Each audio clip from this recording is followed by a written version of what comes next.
மதுபான கொள்கைகள் மூலம் மோசடி செய்த அரவிந்த் கெஜ்ரிவால் தற்போது கைது செய்யப்பட்டு சிறையில் அடைக்கப்பட்டுள்ளார்.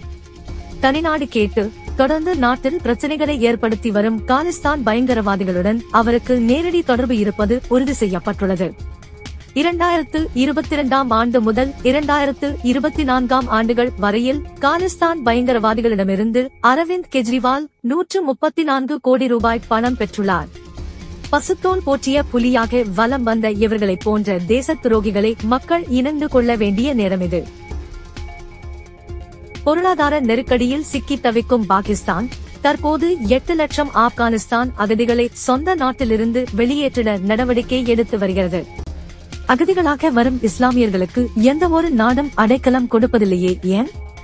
நமது பாரத தேசத்தில் பாகிஸ்தான், பங்களாதேஷ் போன்ற நாடுகளில் இருந்து 2 கோடிக்கு மேலான இஸ்லாமியர்கள் சட்ட விரோதமாக குடியேறி சட்டவிரோத செயல்களில் ஈடுபட்டு உள்நாட்டு குழப்பத்தையும் ஏற்படுத்துகின்றனர்.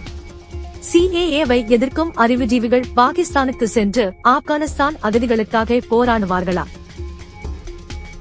குடியுரிமை திருத்தச் சட்டத்தை எதிர்த்து நடைபெற்ற கூட்டத்தில் பேசிய கேரள முதலமைச்சர் பினராயி விஜயன், ஜெய்ஹிந்த், பாரத் மாதா கி ஜெய் போன்ற கோஷங்கள் இஸ்லாமியர்கள் எழுதியது, அதனால் பாஜகவினர் கோஷத்தை போடக்கூடாது என்று கூறியுள்ளார்.